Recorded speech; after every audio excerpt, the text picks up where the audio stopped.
Hello my friend, পূর্ণিমার channel তোমাদের সবাইকে ওয়েলকাম। তো দেখো আরও একটা সন্ধ্যা নিয়ে আসলাম। তো সন্ধ্যাবেলা থেকে ব্লগটা শুরু করলাম। তো এখন বাবুনের খাবার করব। আর বাবুন যা বদ হয়েছে,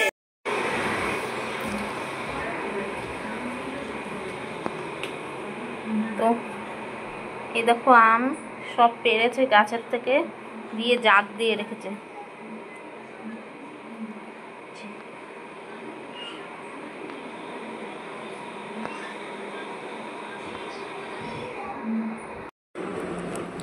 তো দেখো আজকে একটা শর্ট ভিডিও দেব। তো আমি এখানটায় গোবিন্দভোগ চাল নিয়েছি। এই চালটা এখন মিক্সচারে পেস্ট করে নিয়ে এখন পাটিসাপটা পিঠে করব। তো দেখো চালগুলো নিয়ে পেস্ট করে নিয়েছি।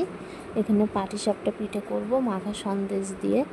তো এই প্রথম আগে চালের গুঁড়ো দিয়ে করেছি, নিজের হাতে কোনোদিনও চাল এরকম বেটে নিয়ে করিনি। তো দেখো প্রথমটা না একটু অসুবিধা হচ্ছিলো, উঠতে চাচ্ছিলো না। ব্যাটারটা আর একটু পাতলা করলে ভালো হতো। তো ভাবছিলাম যে আরও পাতলা করলে যদি না ওঠে, লাস্টে আবার একটুখানি জল দিয়ে একটুখানি পাতলা করে নিয়েছিলাম, তো ভালোই উঠছিল। কিন্তু এইগুলো না এরকম হাতা দিয়ে করলে হয় না। নারকেলের যেই পাতা, এই কাঁঠালের যেই পাতা হয় সেই পাতা দিয়ে করলে ভালো হয়। ভালো করে মানে ওটা গোল করে ঘুরিয়ে নিয়ে করা যায়। হাতার পিছন দিয়ে করলে না এটা উঠে যায়। তো দেখো এরকম দিয়ে নিয়েছি, একটু গোল শেপ করে নিয়েছি কোনো রকম করে নিয়ে এখন দেখো মাখা সন্দেশ দিয়েছি, দিয়ে এরকম আস্তে আস্তে করে নিয়ে উল্টাবো।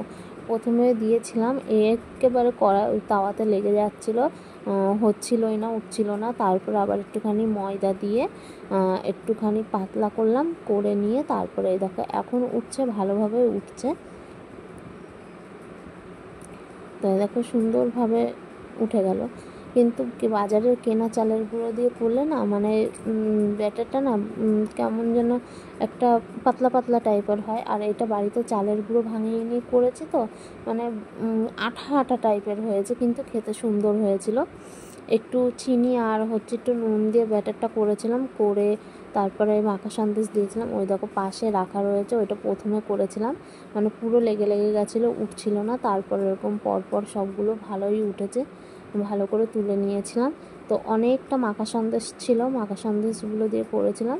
তো দেখো এই দেখো ব্যাটারটা দেখেছো কেমন গাঢ় রয়েছে। তো এর জন্য মানে উঠছিল ভালো, কিন্তু আঠা আঠা আঠা আঠা হয়ে যাচ্ছিলো। তো পরে আবার একটু জল দিয়ে পরে আবার ভালো করে করেছিলাম।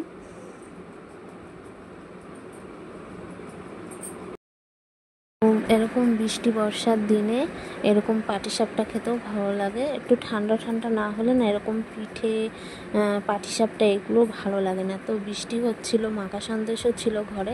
তো আমি বললাম মা তাহলে পাটিসাপটা করি। তো ওর জন্য মা বললো তাহলে কর।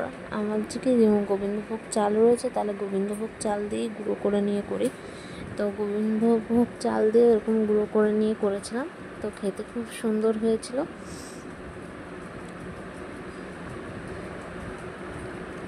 আর আমাদের এখানে বাউল গান হচ্ছে, বাউল গান কানে শুনছি আর এরকম কাজ করছি। বাউল গানও শুনতে যাব, এগুলো সব করে নিয়ে তারপরে যাব বাউল গান শুনতে। তো আজকের ভিডিওটা এইটুকুনি। ভালো লাগলে ভিডিওটিকে লাইক করে দিও, চ্যানেলটিকে সাবস্ক্রাইব করে দিও। And so tata, bye bye.